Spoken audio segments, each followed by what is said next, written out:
aí, jovens, como é que vocês estão? Meu nome é Pedro Emanuel e hoje nós vamos falar um pouco sobre a história da administração. Onde ela surgiu, por que ela surgiu e como ela surgiu. E para entender a história e desenvolvimento da administração, a gente precisa entender primeiro a história do homem. Mas por quê? Porque, principalmente, ao nascer, o homem só tem necessidades fisiológicas e as suas vontades primitivas. Mas com o decorrer dos anos, a família, que é o seu primeiro contato com uma organização, o ensina a administrar os seus desejos, as suas vontades, de acordo primeiro com os outros membros da família e depois ensinando como colocar as suas verdades e os seus valores sobre aquela pessoa.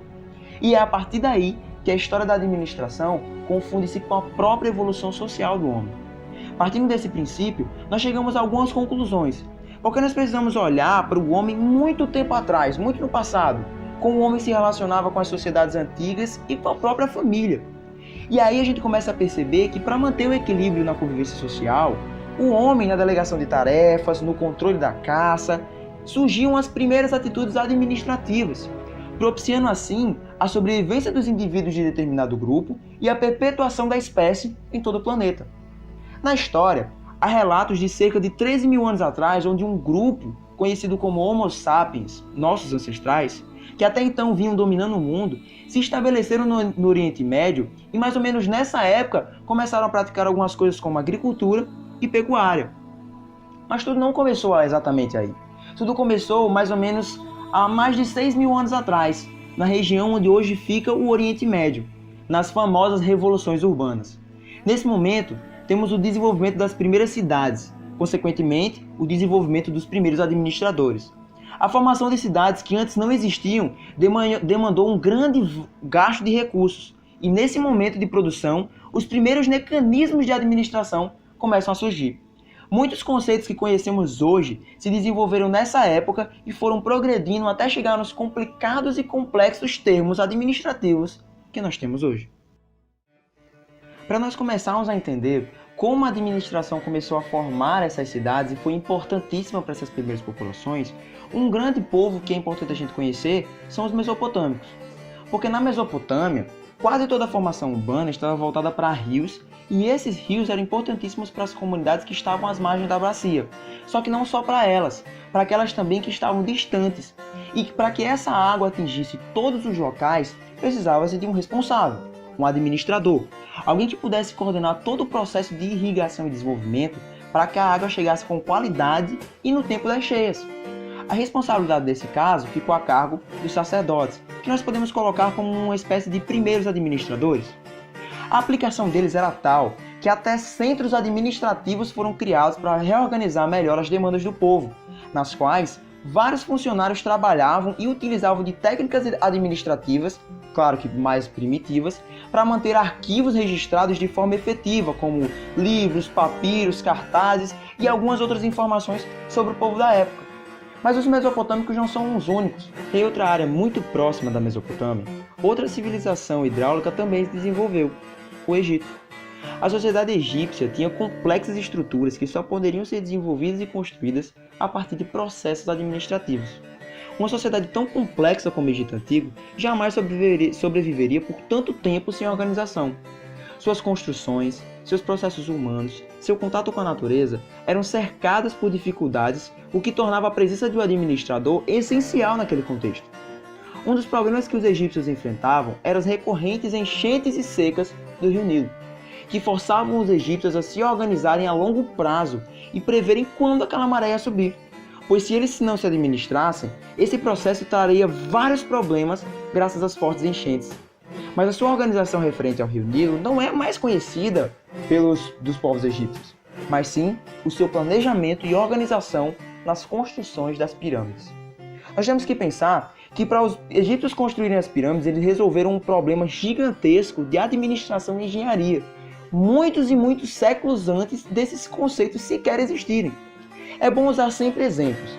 A pirâmide de Quéops, por exemplo, é feita de 2.300.000 blocos de pedra, com peso médio de 2,5 toneladas cada. Originalmente, ela tinha cerca de 146 metros de altura e 230 metros em cada um dos seus lados. Fora que a estimativa de trabalhadores para desenvolvê-la era cerca de 100 mil pessoas, o que para a época de hoje já seria um desafio e tanto, quanto mais para aquela. Mas não foi só Mesopotâmia e Egito que conseguiram trazer grandes contribuições para a administração. Ainda outros povos e reinos desenvolveram notáveis contribuições para a administração, como por exemplo os babilônicos, que criaram o Código de Hammurabi, que é um dos primeiros e certamente o mais famoso conjunto de leis do mundo. Muitas regras do Código de Hammurabi seguem princípios de administração. Mas não foi só a Babilônia que trouxe essas contribuições, não. Outras civilizações, como a Síria e China, que contribuíram de maneira notável nas questões armamentistas, também criaram regras e processos que, sem uma boa administração, jamais funcionariam. Mas tem um detalhe importante.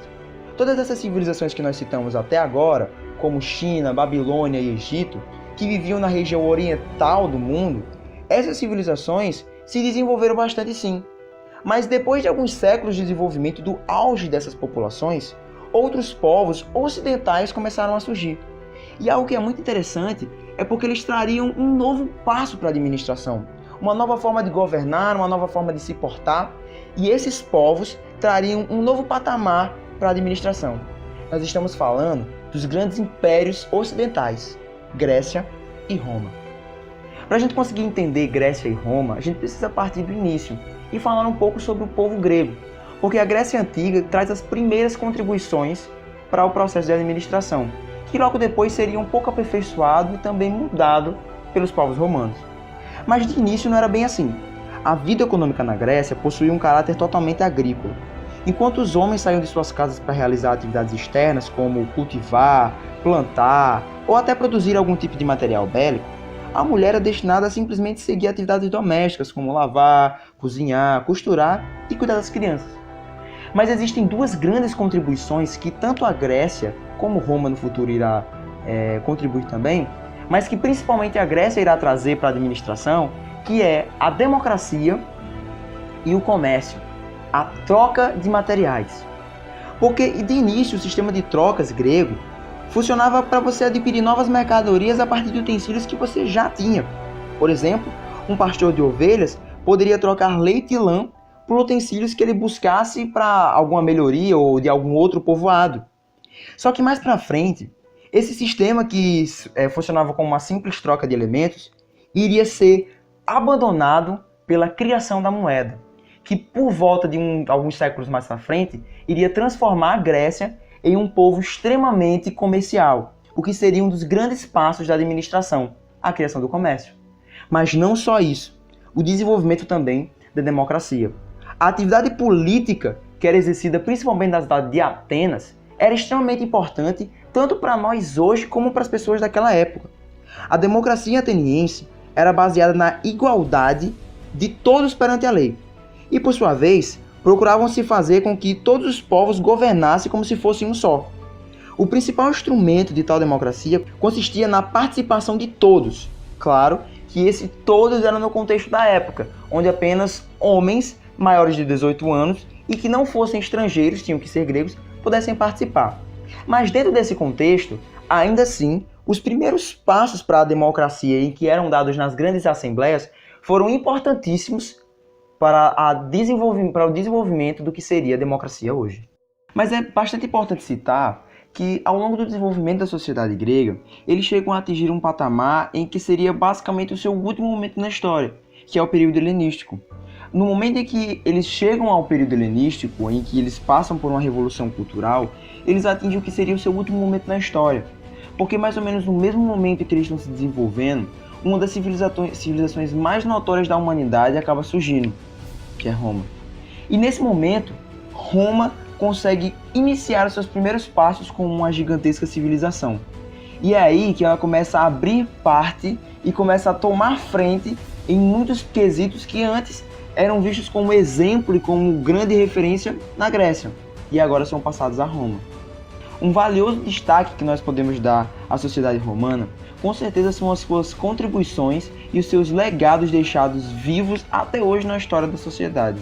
Como, por exemplo, nós podemos citar as suas leis, que foram muito importantes tanto para a época como para hoje, o latim, que é uma das mais poderosas línguas já utilizadas no passado e que foi utilizada pela uma das instituições mais poderosas do mundo, a Igreja Católica. Embora Ao se tratar dessa civilização, muitos remontem apenas ao período imperial, mas Roma não foi só um império. Roma conheceu muitos outros modelos de administração desde o século 8 a.C. até o 4 depois de Cristo, como por exemplo a monarquia, um dos mais famosos a república e por fim o império. Para que nós possamos entender bem como se desenvolveu o começo da história romana, nós precisamos começar bem do início, porque como qualquer civilização humana, Roma também teve um início bem desenvolvido antes de alcançar o seu grande apogeu, na qual uma pequena vila chamada Roma se localizava na Península Itálica, e essa vila teria sido constituída principalmente por alguns povos que se chamavam latinos, sabinos e etruscos, mas principalmente pelos latinos. E é a partir desse desenvolvimento desses diferentes povos que surge o que seria o povo romano. E nesse momento eles desenvolvem uma fase administrativa que fica a cargo do rei, a famosa monarquia. E é a partir da administração desse rei que o povo começa a se desenvolver. Mas algo que é interessante em Roma é que não era só o rei que era o principal administrador das relações públicas. Apesar de ele ter grande poder, a maior parte dessas medidas era dada por um grupo social, denominado patrícios. Esse grupo determinava bem quem seria o governante e a maioria das leis que seriam aplicadas. É interessante porque o rei era responsável pelo executivo, enquanto os patrícios detinham o poder legislativo. E sempre existiam confrontos entre o grupo patrício e o rei, porque o rei queria deter o poder e os patrícios também. Só que é interessante como os patrícios, apesar de eles estarem abaixo do rei por ser uma monarquia, eles acabavam tendo mais poder por serem maioria. Mas essa fase só chegou ao fim quando o rei Tarquino o Soberbo tentou se pôr acima dos patrícios e ter o domínio completo. Só que o que acabou acontecendo foi que os patrícios acabaram tomando o poder que existia em Roma. E além de expulsar as famílias que estavam ligadas ao rei Tarquino o Soberbo, eles iniciaram uma nova fase de administração, instaurando o poder administrativo republicano. E esse foi com certeza o período de maior expansão do território romano, impulsionado principalmente pelo seu poderio e contingente militar, o que proporcionou uma grande aquisição de escravos e, consequentemente, um grande desenvolvimento econômico. Nesse momento, a administração passaria a ser voltada para a chamada coisa pública, ou seja, o público precisava ser valorizado. Mas não só isso. Nesse momento se desenvolve uma das coisas mais importantes dentro da história administrativa romana, que é o famoso Senado. Sim, nesse momento se desenvolve aquele que seria a estrutura primal do poderio republicano romano, onde estariam divididas em várias magistraturas e cada uma dessas magistraturas seria responsável por um conceito ou por algum tipo de responsabilidade administrativa dentro da sociedade. Apesar de cada uma dessas magistraturas só serem compostas por patrícios, ainda assim era um grande marco para a sociedade da época. Mas não é simplesmente essa diferença que o conceito republicano da época tem para o de hoje. Esse conceito difere também pois os representantes não eram eleitos por voto público, mas sim pelos próprios patrícios. Todavia, com a expansão do império, o número de plebeus começou a aumentar a tal ponto que Roma já estava à beira de uma revolta social. Para tentar amenizar essa situação, os patrícios concederam cargos públicos aos plebeus, formando assim a tribuna da plebe, uma magistratura que estaria composta apenas por plebeus. E ela tinha um grande poder, porque ela podia barrar as leis do próprio Senado e também criar outras, como a tão conhecida Lei das 12 Tábuas, que determinava que todos deviam ser julgados com isonomia, ou seja, igualdade. Mas a tribuna da plebe não seria o único problema em que os patrícios precisariam enfrentar, nem muito menos o Senado. Em resposta a esse avanço político, os generais militares começaram a ganhar muito espaço público. E com esse espaço, muitos dos plebeus que não tinham e não eram bem representados pela tribuna da plebe ou pelos próprios patrícios começaram a se aliar a esses generais militares. O problema foi que ao longo do tempo, com o grande crescimento da República Romana, muitas margens foram mudadas, as fronteiras foram extremamente ampliadas e o reinado ficou gigantesco. E a partir disso, a quantidade de plebeus começou a ficar muito maior do que a quantidade de patrícios. E a quantidade de escravos começou a ficar gigantesca também, gerando uma forte crise econômica e um problema territorial gigantesco. A administração romana precisaria se virar para conseguir se organizar agora, porque a quantidade de problemas, tanto econômicos quanto geográficos, estavam eclodindo por todos os lados. E é nesse momento em que os generais começam a utilizar do espaço. Por quê? Porque nesse momento os generais começam a ganhar uma maior popularidade ainda, e é aí que o Império Romano começa a ganhar seus primeiros passos. Mas o Senado não podia deixar barato, e é aí que eles formam o primeiro grande triunvirato. E o que seria um triunvirato? Na verdade, seriam basicamente 3 generais que tentariam conter o avanço da plebe. E nessa aliança, o nome mais expressivo com certeza foi o de Júlio César, que passou a governar Roma como o último general do triunvirato. Todavia, devido às suas políticas populistas, ele foi morto pelo próprio Senado, que em seguida acabou formando mais um triunvirato, do qual emergiu o primeiro grande imperador de Roma, Otávio Augusto. E nessa fase, na fase em que o Império surge, que nós vemos Roma no seu maior apogeu, no governo do famoso Otávio Augusto, principalmente pela sua administração mundialmente conhecida por adotar a famigerada política do pão e circo. E esse modo de administrar a máquina pública consistia basicamente no pensamento de oferta e entretenimento à população ao invés de suprimentos, em detrimento da aprovação administrativa regente. Basicamente, o momento imperial romano é bastante favorável para a expansão do reino e para o crescimento desse império. Mas algo que é muito importante a gente citar é que o Império Romano ele é gigantesco, ele é muito extenso. E é importante a gente citar isso justamente porque ele é dividido em 2 grandes momentos. O Alto Império, a conhecida Pax Romana, e o Baixo Império. Mas nós não vamos adentrar de maneira muito aprofundada nesses 2 momentos, porque justamente além de serem muito complexos, tanto historicamente falando quanto administrativamente falando, são períodos muito extensos, então ficaria muito longo para se desenvolver. Mas algo importante citar é que ao longo de toda a história, não só do Império Romano, mas de outros povos, um grande desenvolvimento e um grande destaque que surgiu nessa época, com certeza, foi do poder bélico, foram de seus exércitos. Para que nós consigamos prosseguir com a história da administração, é importantíssimo que nós vamos falar sobre essa questão dos exércitos, porque eles estão presentes não só na sociedade imperialista romana, mas em todos os povos que nós citamos até agora ao longo da história da administração. Pois sem essa grande massa de pessoas lutando pelos seus ideais e os seus governantes, nós não teríamos, por exemplo, as defesas territoriais. A partir das contribuições que a Renascença conseguiu trazer para a administração, tanto no quesito das artes, como no comércio, que supostamente atingiria a economia, dentro da questão da filosofia, da política, todas essas contribuições que a Renascença traz são muito importantes. Mas o grande passo mesmo que a administração dá é cerca de 3 séculos depois, na Revolução Industrial, que ocorre lá na Inglaterra, sendo um resultado das invenções das fábricas e do aperfeiçoamento da máquina a vapor, com a construção da famosa máquina a vapor de James Watt, que seria uma evolução e uma melhoria das suas anteriores, já que ela seria mais eficiente e muito melhor. E é a partir desse desenvolvimento que surge uma das organizações mais importantes daquela época, a indústria. E é nas indústrias onde os trabalhadores começam a surgir e os primeiros processos acabam influenciando no desenvolvimento do período industrial, pois é nesse momento que os trabalhadores são reunidos em galpões a fim de se ter um maior controle desses trabalhadores e do que era produzido. Além de facilitar esse controle de produção com o uso de máquinas a vapor, grandes galpões, os trabalhadores também tiveram um enorme ganho na sua produtividade. Mas ao mesmo tempo que a produtividade cresceu, o desenvolvimento também, grandes problemas na sociedade e complexos problemas econômicos começaram a surgir.